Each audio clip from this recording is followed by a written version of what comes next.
सेवितं कपितजम्बुफलचारुभक्षणम् उमासुतं शोकविनाशकारकं नमामि विघ्नेश्वरपादपङ्कजम्।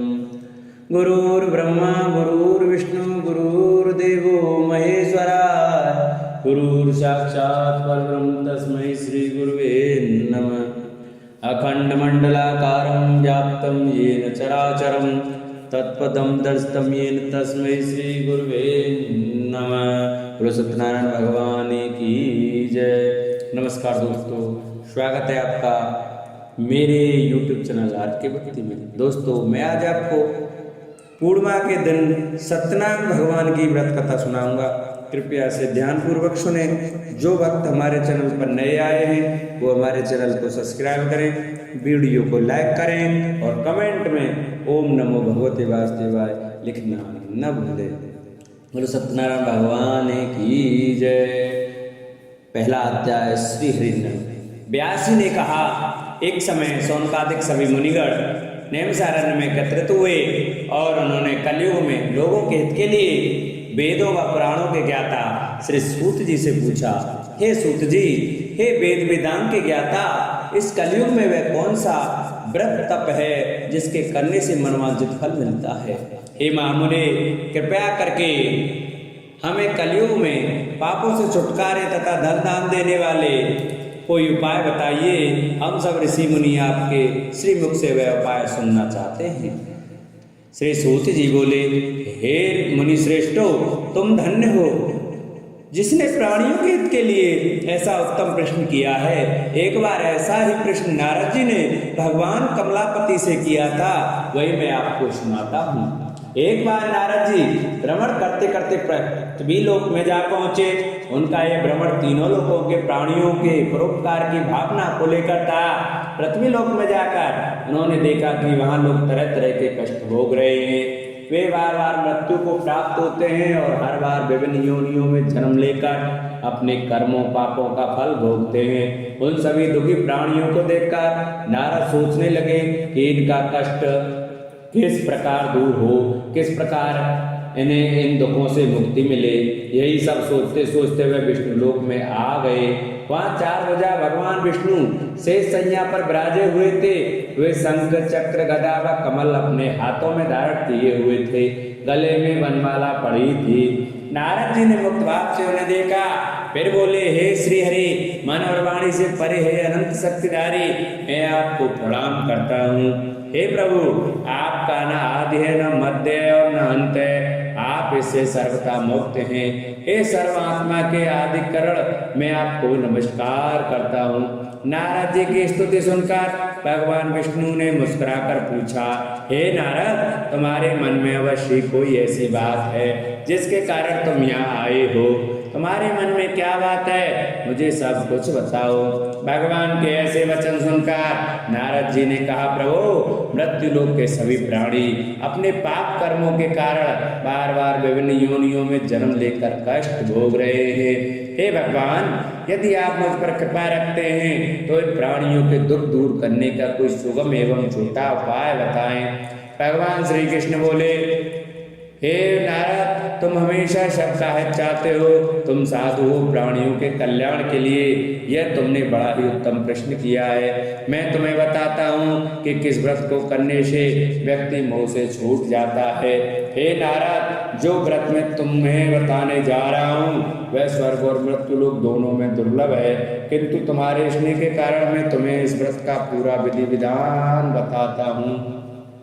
हे नारद, भगवान सत्यनारायण का विधि पूर्वक व्रत करने से तत्काल ही सुख प्राप्त होता है और अंत में प्राणी मोक्ष का अधिकारी हो जाता है। श्री विष्णु भगवान के मुख से ऐसे प्रीति युक्त वचन सुनकर नारद जी ने पूछा, प्रभु, इस व्रत के करने से क्या फल प्राप्त होता है, इसकी विधि और समय क्या है तथा इसे पहले किस किसने किया है, कृपा करके यह सभी विस्तार पूर्वक बताइए। श्री विष्णु भगवान ने कहा, हे नारद, यह व्रत दुख और सुख को दूर करने वाला है। इससे धन धान्य में वृद्धि होती है तथा सौभाग्य व संतान की प्राप्ति होती है। प्राणी को चारों दिशाओं में विजय श्री कराने वाले इस व्रत को व्यक्ति किसी भी दिन पूर्ण श्रद्धा व भक्ति से कर सकता है। सायंकाल धर्म में पूरी आस्था रखते हुए बंधु बांधवों सहित किसी ब्राह्मण के सहयोग से भगवान श्री सत्यनारायण जी का पूजन करना चाहिए। सवाया प्रसाद बनाना चाहिए। प्रसाद में केले का फल, घी, दूध व गेहूं का आटा लेना चाहिए। यदि गेहूं का आटा उपलब्ध ना हो तो चावल का आटा ले लें और उसमें शक्कर के स्थान पर गुड़ मिला लें। यह सब मिलाकर सवाया बना नैवेद्य भगवान को अर्पण करें। इसके बाद कथा सुनकर प्रसाद ग्रहण करना चाहिए तथा ब्राह्मणों को दक्षिणा देनी चाहिए। बंधु बांधवों सहित ब्राह्मणों को भोजन कराकर स्वयं भी भोजन करना चाहिए। प्रसाद आदि ग्रहण करने के बाद भजन कीर्तन करना चाहिए। फिर भगवान सत्यनारायण का स्मरण करते हुए सभी बंधु बांधवों अपने घरों को प्रस्थान करें। इस प्रकार जो भी भगवान श्री सत्यनारायण जी का व्रत पूजन करता है इसकी सभी मनोकामनाएं अवश्य ही पूरी होती हैं। इस कलयुग में दुख एवं दरिद्रता से छुटकारा पाने का इससे कोई छोटा उपाय नहीं है। इति श्री स्कंद पुराणे रेवा खंडे सत्यनारायण व्रत कथायां प्रथमोऽध्याय। श्री हरि नमः। बोलो सत्यनारायण भगवान की जय। श्रीमन्नारायण नारायण नारायण लक्ष्मी नारायण नारायण नारायण। द्वितीय अध्याय। श्री हरि नमः। सूत जी बोले, हे ऋषि मुनि, पहले इस व्रत को किस किसने किया अब मैं तुम्हें इस व्रत में बताता हूँ, सुनिए। बहुत ही रमणीय स्थल काशीपुरी में एक बड़ा ही निर्धन ब्राह्मण रहता था। वह भूख प्यास से दुखी यहाँ वहाँ भटक भिक्षा मांगकर अपना पेट भरता था। इस ब्राह्मण को दुखी देखकर ब्राह्मणों से प्यार करने वाले भगवान विष्णु बड़े व्यथित हुए। फिर एक दिन वे बूढ़े ब्राह्मण का वेश धारण कर पृथ्वी पर आकर उस ब्राह्मण से बोले, हे विप्र, तुम इतने दुखी होकर इस पृथ्वी पर क्यों भटक रहे हो? कृपया कर मुझको अपनी दाल बताओ। ब्राह्मण बोला, हे बंधु, मैं अत्यंत ही निर्धन और दुखी हूँ। क्या आप इस निर्धनता से मुक्त होने का कोई उपाय जानते हैं? यदि जानते हैं तो कृपया करके मुझको बताएं। मैं वह उपाय अवश्य करूँगा ताकि मुझे इस कष्टपूर्ण जीवन से मुक्ति मिले। बूढ़े ब्राह्मण ने कहा, सत्यनारायण स्वरूप भगवान विष्णु सबको मनचाहा फल देने वाले हैं। अतः हे विप्र, तुम उन्हीं का उत्तम व्रत व पूजन करो। भगवान सत्यनारायण का व्रत व पूजन करने से मनुष्य के सब दुख दूर हो जाते हैं। हे भगवान, गरीब ब्राह्मण ने कहा, कृपया मुझे उस व्रत का विधि विधान बताइए। आपके अनुसार मैं उत्तम फल प्रदान करने वाले इस व्रत को अवश्य करूंगा।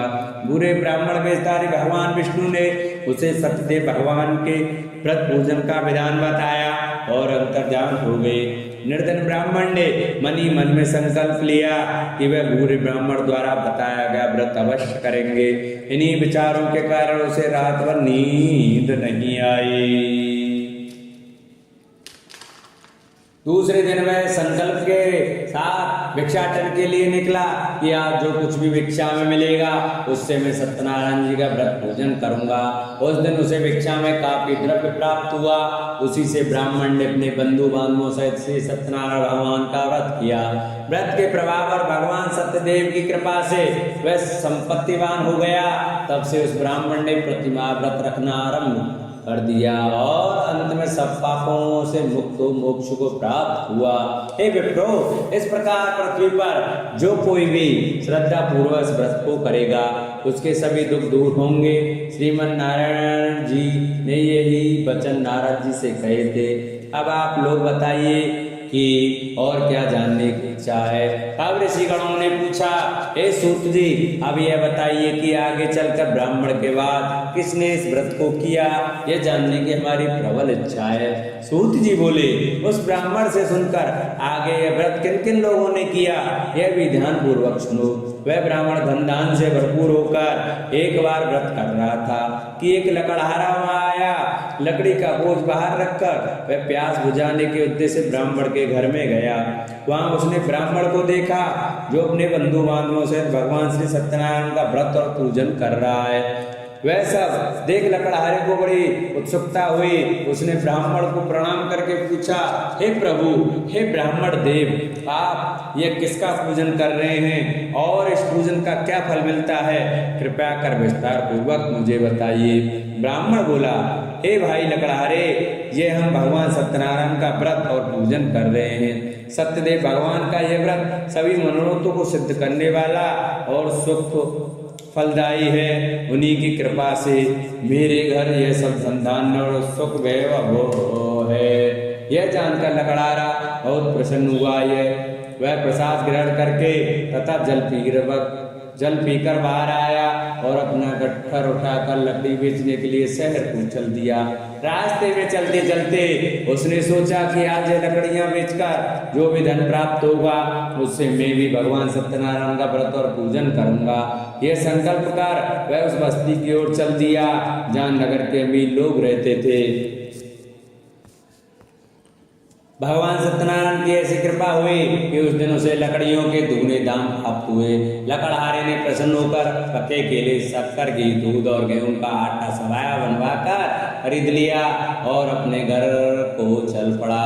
लकड़हारे ने अपने भाई बंधुओं सहित विधि पूर्वक भगवान का पूजन व्रत किया। व्रत के प्रभाव से वह पुत्रवान और धनवान बन गया।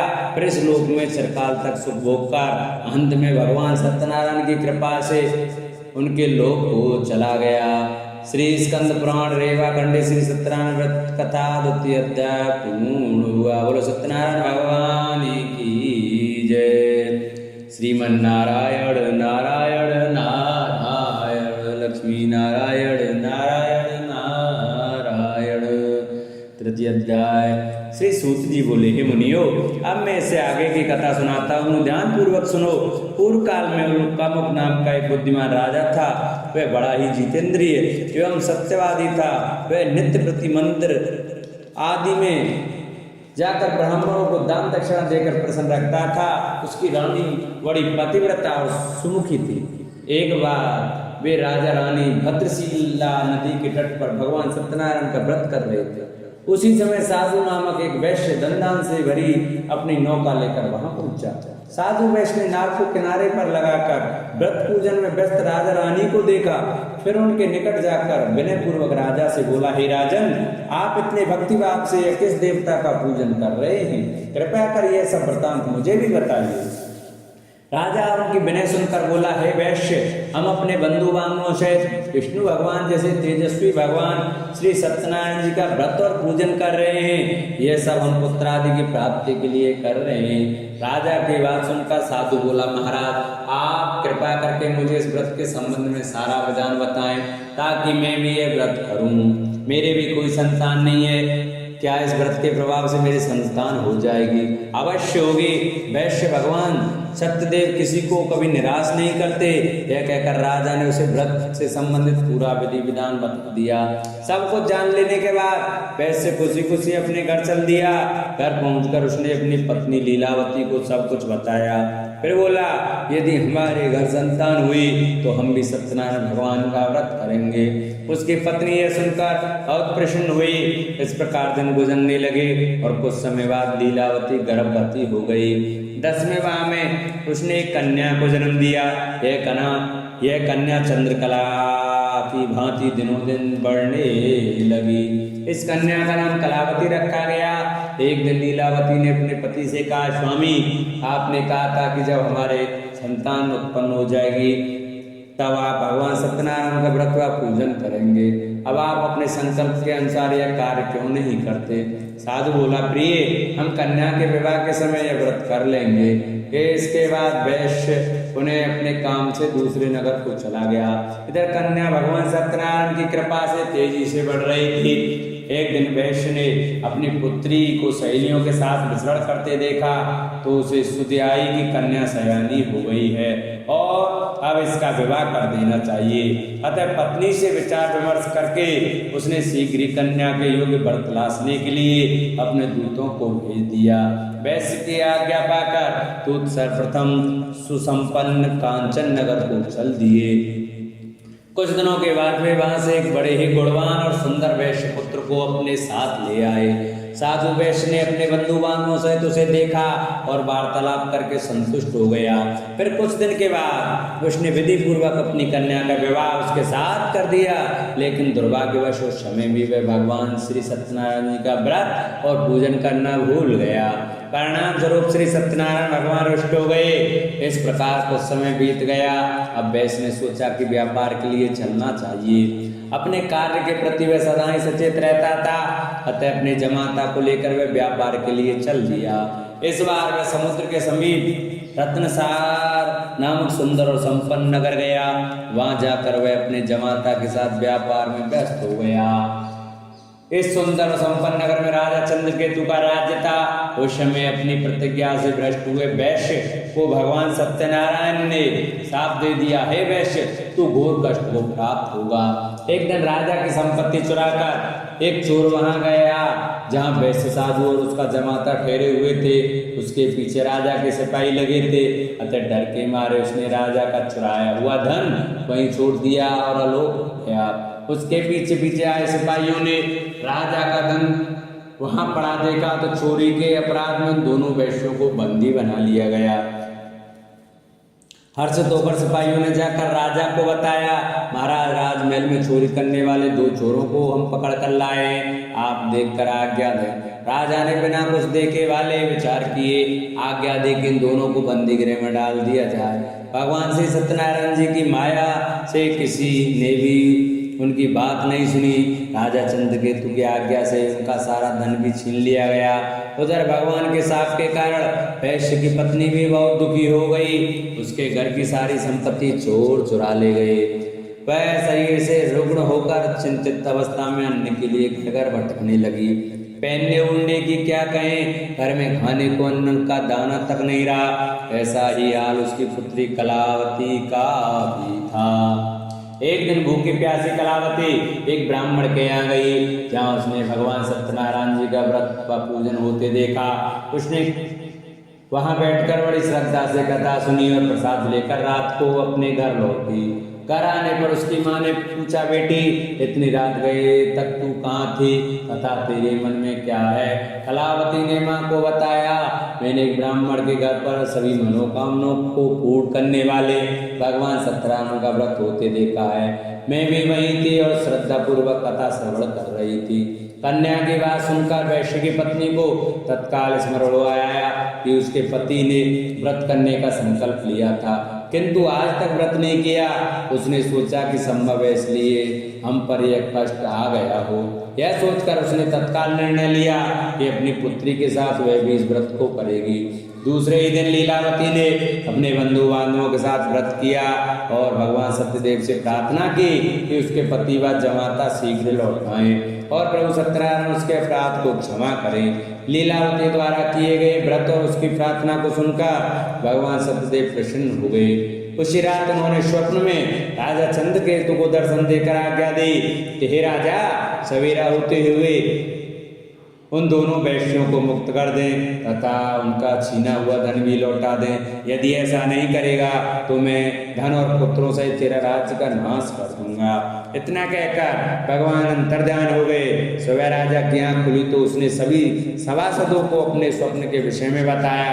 फिर आदेश दिया कि चोरी के अपराध में बंदी उन वैश्यों को तत्काल छोड़ दिया जाए और हमारे समक्ष लाया जाए। सिपाही आदर से उन दोनों को राजा के समक्ष ले आए। दोनों ने नम्रता से राजा को नमस्कार किया।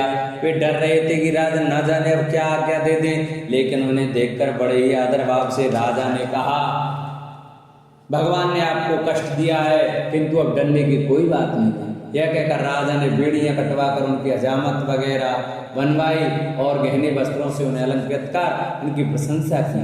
उनका जो धन छीना था उससे दुगना धन देकर उन्हें विदा किया। दोनों ने राजा को प्रणाम किया तथा धन लेकर खुशी खुशी अपने घर को चल दिए। इतनी श्री स्कंद पुराणे श्री रेवा खंडे श्री सत्यनारायण व्रत का 3य अध्याय पूर्ण हुआ। बोलो सत्यनारायण भगवान की जय। श्रीमन्नारायण नारायण नारायण लक्ष्मी नारायण नारायण नारायण। 4th अध्याय। श्री सूत जी बोले, इस प्रकार साधु नमक वैश्य मंगल स्मरण करके और ब्राह्मणों को दक्षिणा आदि देकर अपने घर चल दिया। अभी वह कुछ ही दूर चला था कि भगवान सत्यनारायण ने साधु वैश्य की मनोवृत्ति जानने के उद्देश्य से डंडी का वेश धारण कर उससे पूछा कि हे वैश्य, तेरी नाम में क्या है? धन के मद में चूर वैश्य ने कहा, हे दंडी स्वामी, क्या तुम्हें मुद्रा चाहिए? मेरी नाम में तो बेलपत्र भरे हैं। वैश्य के ऐसे निष्ठुर वचन सुनकर दंडी वेशधारी भगवान सत्यनारायण का, हे वैश्य, तुम्हारा कहना सत्य हो। इतना कह दंडी वैश्य के पास से हटकर कुछ दूर समुद्र के किनारे जाकर बैठ गए। दंडी के जाने के बाद साधु ने महसूस किया कि नाव काफी हल्की हो गई है और कुछ फूली हुई लग रही है। वह बहुत चकित हुआ और कपड़ा हटाकर देखा, धन के स्थान पर बेलपत्र देखकर उसे मूर्छा आ गई। उसके जमाता ने उसे संभाला और जल आदि छिड़क कर होश में लाया। होश में आने पर वह अपने धन के लिए विलाप करने लगा। तब उनके दामाद ने कहा, इस प्रकार शोक क्या करते हैं? यह सब दंडी स्वामी का शाप है। वह दंडी सर्व समर्थ हैं, इसमें संशय नहीं है। उनकी शरण में चलिए, वहां जाने पर ही मनोवांछित फल मिलेगा। दामाद का कहना मानकर वैश्य दंडी स्वामी की शरण में गया और प्रणाम कर आदर पूर्वक बोला, हे प्रभु, मैंने जो कुछ भी आपसे कहा था उसके लिए मुझे क्षमा करते हैं। ऐसा कहते समय वह महाशोक से व्याकुल हो उठा। वैश्य को रोते देखकर दंडी स्वामी ने कहा, रो मत, सुनो साधु, तुम मेरी पूजा से विमुख हुए हो। हे कुबुद्धि, इसलिए मेरी आज्ञा से ही तू बार बार दुख भोग रहा है। अब वैश्य को सारी बात समझ में आ गई। वह विनती करते हुए बोला, हे प्रभु, आपकी माया को तो ब्रह्मादि नहीं समझ सके, फिर मैं भला आपकी लीला कैसे समझ सकता हूँ? ब्रह्मादि भी आपकी अद्भुत रूप से व गुणों को नहीं जानते। हे प्रभु, मुझ पर प्रसन्न हो। मैं माया से भ्रमित मूढ़ बुद्धि आपको कैसे पहचान सकता हूँ? मैं अपनी सामर्थ्य अनुसार आपकी पूजा करूंगा, कृपया प्रसन्न हो। हे प्रभु, मेरा धन जैसा पहले था वैसा ही कर दें। मैं आपकी शरण में हूँ, मेरी रक्षा करें। वैश्य के ऐसे भक्ति युक्त वचनों को सुनकर भगवान सत्यनारायण प्रसन्न हुए और वैश्य को मन चाहा वर देकर अंतर्ध्यान हो गए। तब वैश्य अपनी नाव पर आया तो उसने उसे धन से भरी पाया। वह बोला, भगवान सत्यदेव की कृपा से मेरी मनोकामना पूर्ण हुई है। फिर उसने अपने जमात और साथियों से भगवान सत्यनारायण की पूजा की। भगवान सत्यदेव की कृपा पाकर साधु बहुत प्रसन्न हुआ। फिर नाथ द्वारा अपने देश को चल दिया। अपने नगर के तट पर पहुंचकर उसने एक दूत को अपने घर भेजा। दूत ने साधु वैश्य के घर जाकर बताया कि आपके पति व जमाता सकुशल लौट आए हैं। यह जानकर वैश्य की पत्नी लीलावती अति प्रसन्न हुई। उस समय वे अपनी पुत्री के साथ भगवान सत्यनारायण की कथा व पूजन कर रहे थे। कथा समाप्त कर उसने प्रसाद ग्रहण किया और अपनी पुत्री से बोली, बेटी, मैं जाकर तेरे पिता को देखती हूँ, तू प्रसाद आदि ग्रहण करके आ जाना। कहकर वह चली गई। कन्या ने काम समाप्त किया और बिना प्रसाद व चरणामृत ग्रहण किए वह भी अपने पति से मिलने को चल दी। प्रसाद ग्रहण न करके वह पति के पास पहुंचे। इस प्रकार प्रसाद का अपमान करते देख भगवान सत्यदेव रुष्ट हो गए। उन्होंने उसके पति तथा धन से भरी नाव को जल में डुबो दिया। यह देखकर कन्या को बड़ा दुख हुआ और वह चक्कर खाकर भूमि पर गिर पड़ी। नाव को डूबते तथा कन्या को मूर्छित देखकर साधु को बड़ा आश्चर्य हुआ। मलावी अचरज करने लगे। लीलावती बेटी ये ऐसी हालत देखकर बड़ी व्याकुल हुई और अपने पति से बोली, हे स्वामी, नाथ सहित जमाता कहाँ और कैसे गायब हो गए? मुझे तो लगता है कि यह अवश्य किसी देवता का कोप है। आखिर भगवान सत्यनारायण की लीला को कौन समझ सका है? यह कहकर वह पुत्री के साथ विलाप करने लगी। उसकी पुत्री ने कहा कि वह भी अपने पति के वियोग में ही जल समाधि ले लेगी। यह देखकर वैश्य बहुत दुखी हुआ। उसे समझते देखने लगी कि यह सब भगवान सत्यदेव के कुपित होने के कारण ही हुआ है। पुत्री या पत्नी से अवश्य कोई भूल हुई है। आखिर उनकी माया को कौन समझ सकता है? मैं स्वयं उनकी माया से मोहित हूँ। उसने उन्हें अपने पास बुलाकर अपनी शंका व्यक्त की और बोला, मैं विधि विधान से भगवान सत्यनारायण का पूजन करूंगा, वे मेरी पुत्री को क्षमा करें।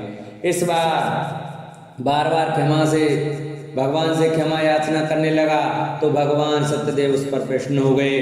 तभी भविष्यवाणी हुई, हे साधु, तेरी पुत्री मेरा प्रसाद छोड़कर अपने पति को देखने आई है। इसी कारण इसका पति नौका सहित अदृश्य हो गया है। यदि यह घर जाकर प्रसाद ग्रहण करके आए तो इसका पति से अवश्य मिल जाएगा, इसमें कोई संशय नहीं है। वैश्य की पुत्री ने भी यह भविष्यवाणी सुनी। वह तत्काल घर गई और प्रसाद ग्रहण किया। जब कन्या लौट कर आई तो उसका पति सही सलामत वहां उपस्थित था। यह देखकर वह बहुत प्रसन्न हुई और पिता से बोली, हे पिताजी, अब घर को चलिए, अब क्या देर है।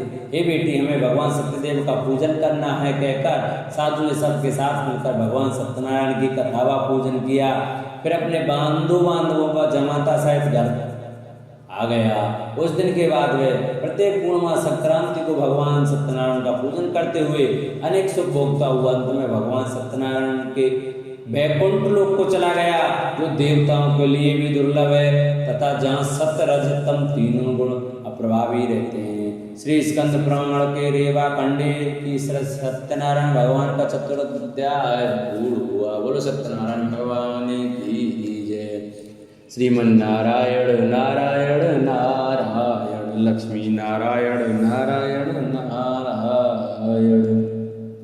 5वां अध्याय। श्री सूत जी ने कहा, हे मुनिगणों, सुनो, अब मैं तुम्हें इससे आगे की कथा सुनाता हूँ। तुंगज नामक एक राजा था जो अपनी प्रजा का संतान की भांति पालन करता था, किंतु भगवान सत्यनारायण का प्रसाद न लेने से उसे भी बहुत दुख उठाने पड़े।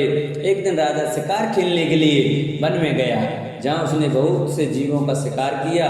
वहीं एक बड़ वृक्ष के नीचे उसने कुछ ग्वालों को भगवान सत्यनारायण का पूजन करते देखा, किंतु गर्व के कारण न तो वह पूजन स्थल तक गया और न ही भगवान को प्रणाम किया। फिर भी गोप ग्वाले प्रसाद लेकर राजा के पास गए। प्रसाद को राजा के समीप रखकर वे पूजन स्थल को लौट गए। राजा ने प्रसाद की ओर देखा भी नहीं, जिसके कारण उसे बड़ा ही दुख भोगना पड़ा। उसके 100 पुत्र, धन धान्य व राज सभी कुछ नष्ट हो गए। अतः राजा वहीं पहुंचा जहाँ भगवान सत्यदेव का पूजन हो रहा था। वहां जाकर राजा ने ग्वाल बालों के संग भगवान सत्यनारायण का पूजन किया और क्षमा याचना की। इससे भगवान सत्यनारायण प्रसन्न हुए। उनकी कृपा से उसे पुत्र आदि सब कुछ पुनः प्राप्त हो गया। फिर इस जीवन में सुख भोग कर अंत में वह सत्यनारायण भगवान के लोक को चला गया। इस परम दुर्लभ सत्यनारायण व्रत को जो भी धारण करता है और इसकी फलदायी कथा को भक्ति पूर्वक सुनता है, उसे श्री सत्यनारायण की कृपा से भरपूर धन धान्य आदि प्राप्त होते हैं, दर्द धन पाते हैं, बंदी बंधनों से मुक्त हो जाते हैं, भयग्रस्त को भय मिट जाता है। यह निसंदेह सत्य है। इस कथा व व्रत के प्रभाव से व्यक्ति जीवन भर सुख भोग कर अंत में सतलोक को पाता है। हे विप्रो, यह मैंने सत्यनारायण व्रत की कथा कही। इसके प्रभाव से व्यक्ति सब बंधनों से मुक्त हो जाता है। यह व्रत पूजन कलयुग में विशेष फलदायी है। भगवान सत्यनारायण अलग अलग समय में अलग अलग रूप धारण करके अपने भक्तों को सुख पहुंचाते हैं। कोई उन्हें काल कहता है, कोई ईश्वर कहता है, कोई सत्यदेव तो कोई सत्यनारायण। अनेक रूप धारण कर भी वे मन चाहा फल देने वाले हैं। कलयुग में सत्यव्रत रूपी सनातन सत्यनारायण ही होंगे। सभी को मन चाहा फल देने के लिए भगवान विष्णु ने सत्यनारायण का रूप धर लिया है। हे मुनिगण, जो इस कथा का नित्य पाठ करेंगे अथवा सुनेंगे, श्री सत्यनारायण की कृपा से उनके समस्त पाप नष्ट हो जाएंगे। सूत जी बोले, हे मुनीश्वरों, जिन्होंने सत्यनारायण का व्रत पहले किया था उनके अगले जन्म की कथा सुनाता हूँ, सुनो। महान बुद्धिमान शतानंद ब्राह्मण सुदामा हुआ और कृष्ण की आराधना कर मोक्ष को प्राप्त हुआ। लकड़ी बेचने वाला लकड़हारा भील गुहराज बना और श्री राम जी की सेवा कर मोक्ष का अधिकारी हुआ। राजा उल्कामुख महाराज दशरथ हुए और श्री रंगनाथ की पूजा कर वैकुंठवासी हुए। साधु नामक वैश्य सत्य व्रतधारी मोरध्वज राजा बना। वह आधा शरीर आरे से छीन कर दान देने के कारण मोक्ष को प्राप्त हुआ। राजा तुंगध्वज स्वयं मनु हुए। वे सभी को वैष्णव पथ पर लगा भागवत बना वैकुंठ हो गए। श्री स्कंद पुराण रेवा खंडे श्री सत्यनारायण भगवान का 5वां अध्याय पूर्वा। बोलो सत्यनारायण भगवान की जय। बोलो श्रीमन्नारायण नारायण नारायण, लक्ष्मी नारायण नारायण नारायण। बोलो सत्यनारायण भगवान की जय। सत्यनारायण भगवान की आरती। जय लक्ष्मी रमणा स्वामी, जय लक्ष्मी रमणा। सत्यनारायण स्वामी, सत्यनारायण स्वामी, जनपातक हरणा। ओम जय लक्ष्मी रमणा। रत्न जड़ित सिंहासन अद्भुत छविराजे, स्वामी अद्भुत छविराजे। नारद करत निराजन, नारद करत निराजन, घंटा ध्वनि बाजे। ओम जय लक्ष्मी रमणा। प्रकट भये कल कारण, तुझको दर्श दियो स्वामी तुझको दर्श दियो। बूढ़ो ब्राह्मण बनकर, बूढ़ो ब्राह्मण बनकर कंचन महल कियो। ओम जय लक्ष्मी रमणा। दुर्लभ मील कठारो, जिन पर कृपा करी स्वामी जिन पर कृपा करी। चंद्रचूर्ण एक राजा, चंद्रचूर्ण एक राजा, तिनकी विपत हरी। ओम जय लक्ष्मी रमणा। वैश्य मनोरथ पायो, श्रद्धा तज दीनी स्वामी श्रद्धा तज दीनी। सोफल भोग्यो प्रभु जी, सोफल भोग्यो प्रभु जी, फिर स्तुति कीनी। ओम जय लक्ष्मी रमणा। भाव भक्ति के कारण छिन छिन रूप धर्यो स्वामी छिन छिन रूप धर्यो। श्रद्धा धारण कीनी, श्रद्धा धारण कीनी, तिनको कारज सर्यो। ओम जय लक्ष्मी रमणा। ग्वाल वाल संग राजा, वन में भक्ति करी स्वामी वन में भक्ति करी। मनवांचित फल दीनो, मनवांचित फल दीनो, दीन दयालु हरि। ओम जय लक्ष्मी रमणा। चढ़त प्रसाद सवायो, कदली फल सेवा स्वामी कदली फल सेवा। धूप दीप तुलसी से, धूप दीप तुलसी से, राजी सतदेवा। ओम जय लक्ष्मी रमणा। सत्यनारायण जी की आरती जो कोई नर गावे स्वामी प्रेम सहित गावे। रिद्धि सिद्धि सुख संपत्ति, रिद्धि सिद्धि सुख संपत्ति, सहज रूप पावे। ओम जय लक्ष्मी रमणा।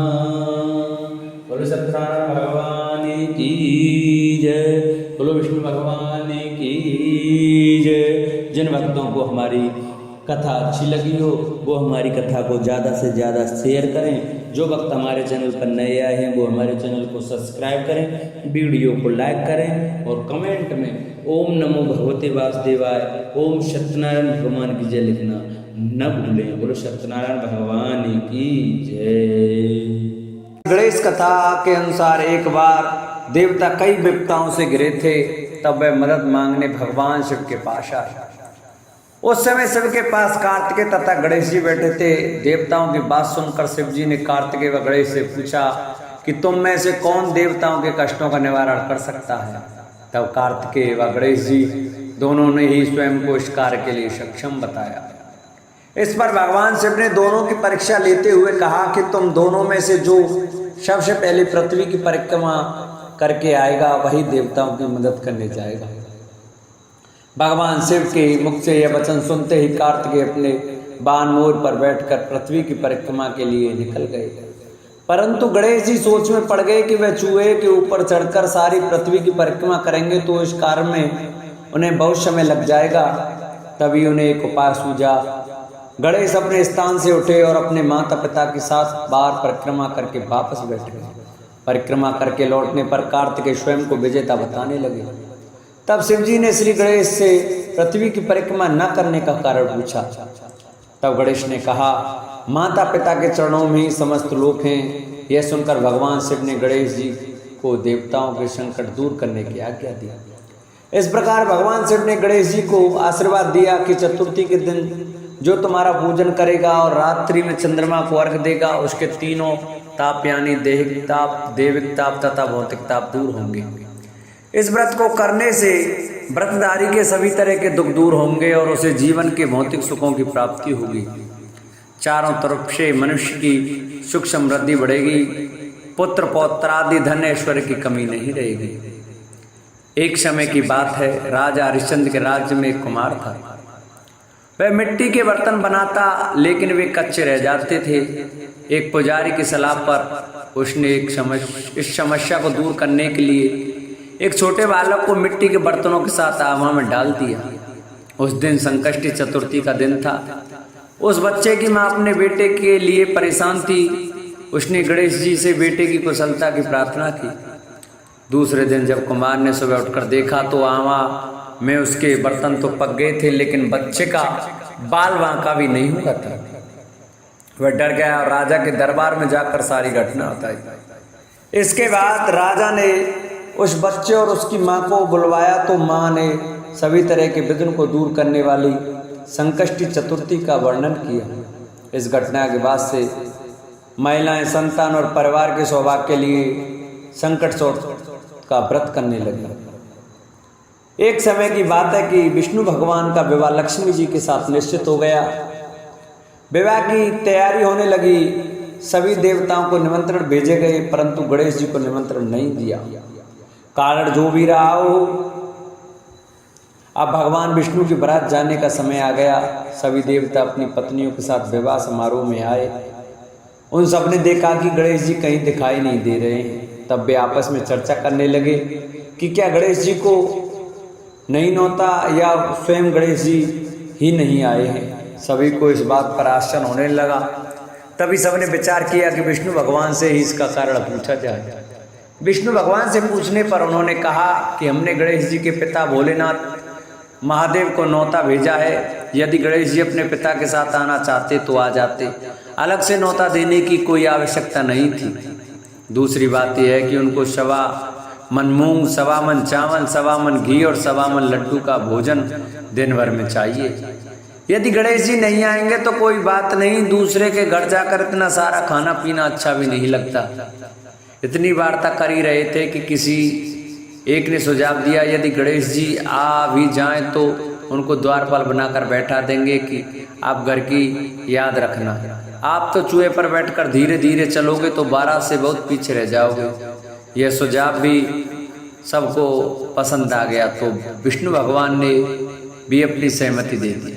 होना क्या था कि इतने में गणेश जी वहां पहुंचे और उन्हें समझा बुझाकर घर की रखवाली करने बैठा दिया। बारात चल दी, तब नारद जी ने देखा कि गणेश जी तो दरवाजे पर ही बैठे हुए हैं। तो वे गणेश जी के पास गए और रुकने का कारण पूछा। गणेश जी कहने लगे कि विष्णु भगवान ने मेरा बहुत अपमान किया है। नारद जी ने कहा कि आप अपनी मूषक सेना को आगे भेज दें तो वह रास्ता खोद देगी, जिससे उनके बाण धरती में धंस जाएंगे। तब आपको सम्मान पूर्वक बुलाना पड़ेगा। अब तो गणेश जी ने अपनी मूषक सेना जल्दी से आगे भेज दी और सेना ने जमीन पोली कर दी। जब बारात वहां से निकली तो रथ के पहिए धरती में धंस गए। लाख कोशिश करें परंतु पहिए नहीं निकले। सभी ने अपने अपने उपाय किए परंतु पहिए तो नहीं निकले, बल्कि जगह जगह से टूट गए। किसी की समझ में नहीं आ रहा था कि अब क्या किया जाए। तब तो नारद जी ने कहा, आप लोगों ने गणेश जी का अपमान करके अच्छा नहीं किया। यदि उन्हें मना कर लाया जाए तो आपका कार्य सिद्ध हो सकता है और यह संकट टल सकता है। शंकर भगवान ने अपने दूत नंदी को भेजा और वे गणेश जी को लेकर आए। गणेश जी का आदर सम्मान के साथ पूजन किया। तब कहीं रथ के पहिए निकले। अब रथ के पहिए निकल तो गए परंतु वे टूट फूट गए, तो उन्हें सुधारे कौन। पास के खेत में खाती काम कर रहा था, उसे बुलाया गया।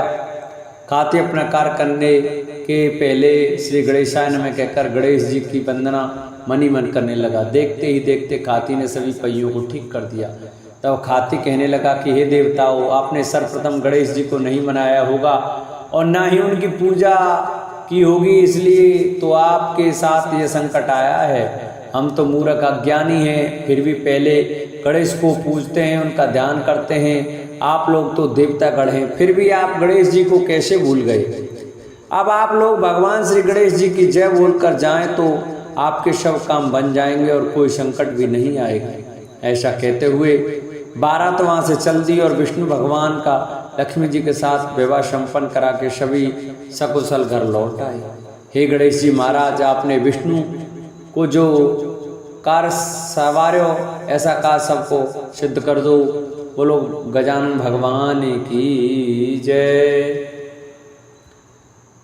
कथा के अनुसार एक बार भगवान शिव तथा माता पार्वती नदी के किनारे बैठे थे। वह माता पार्वती ने भगवान शिव से समय व्यतीत करने के लिए चौपड़ खेलने को कहा। शिव चौपड़ खेलने के लिए तैयार हो गए, परंतु इस खेल में हार जीत का फैसला कौन करेगा, यह प्रश्न उनकी समझ मैं उठा तो वह भगवान शिव ने कुछ दिन के एकत्रित कर उसका एक पुतला बनाकर उसकी प्राण प्रतिष्ठा कर दी और पुतले से कहा, बेटा हम चौपड़ खेलना चाहते हैं, परंतु हमारी हार जीत का फैसला करने वाला कोई नहीं है, इसलिए तुम बताना कि हम दोनों में से कौन हारा और कौन जीता। उसके बाद भगवान शिव और माता पार्वती का चौपड़ खेल शुरू हो गया। यह खेल 3 बार खेला गया और संयोग से तीनों बार माता पार्वती ही जीत गई। खेल समाप्त होने के बाद बालक से हार जीत का फैसला करने के लिए कहा गया तो उस बालक ने महादेव जी को विजयी बताया। यह सुनकर माता पार्वती क्रोधित हो गई और क्रोध में उन्होंने बालक को लंगड़ा होने, कीचड़ में पड़े रहने का शाप दे दिया। बालक ने माता पार्वती से माफी मांगी और कहा कि यह मुझसे अज्ञानतावश ऐसा हुआ है, मैंने किसी द्वेष भाव से ऐसा नहीं किया। बालक द्वारा क्षमा मांगने पर माता ने कहा, यहाँ गणेश पूजन के लिए नाग कन्या आएंगी, उनके कहे अनुसार तुम गणेश व्रत करो, ऐसा करने से तुम मुझे प्राप्त करोगे। यह कहकर माता पार्वती शिव के साथ कैलाश पर्वत पर चली गई। 1 वर्ष के बाद उस स्थान पर नाग कन्याएं आईं। तब नाग कन्याओं से श्री गणेश के व्रत की विधि मालूम करने पर उस बालक ने 21 दिन लगातार गणेश जी का व्रत किया। उसकी श्रद्धा से गणेश जी प्रसन्न हुए। उन्होंने बालक को मनवांछित फल मांगने के लिए कहा। उस बालक ने कहा, हे विनायक, मुझ में इतनी शक्ति दीजिए कि मैं अपने पैरों से चलकर अपने माता पिता के साथ कैलाश पर्वत पर पहुंच सकूं और वे यह देख प्रसन्न हो। तब बालक को वरदान देकर श्री गणेश अंतर्ध्यान हो गए। इसके बाद वह बालक कैलाश पर्वत पर पहुंच गया और कैलाश पर्वत पर पहुंचने की अपनी कथा उसने भगवान शिव को सुनाई। चौपड़ वाले दिन से माता पार्वती शिव से विमुख हो गई थी, अतः देवी के रुष्ट होने पर भगवान शिव ने बालक के बताए अनुसार 21 दिनों तक श्री गणेश का व्रत किया। इस व्रत के प्रभाव से माता पार्वती के मन में भगवान शिव के लिए जो नाराजगी थी वह समाप्त हो गई। तब यह व्रत विधि भगवान शंकर ने माता पार्वती को बताई। यह सुनकर माता पार्वती के मन में भी अपने पुत्र कार्तिकेय से मिलने की इच्छा जागृत हुई। तब माता पार्वती ने भी 21 दिन तक श्री गणेश का व्रत किया तथा दूर्वा फूलों लड्डुओं से गणेश जी का पूजन अर्चन किया। व्रत के 21वें दिन कार्तिकेय स्वयं माता पार्वती से आ मिले।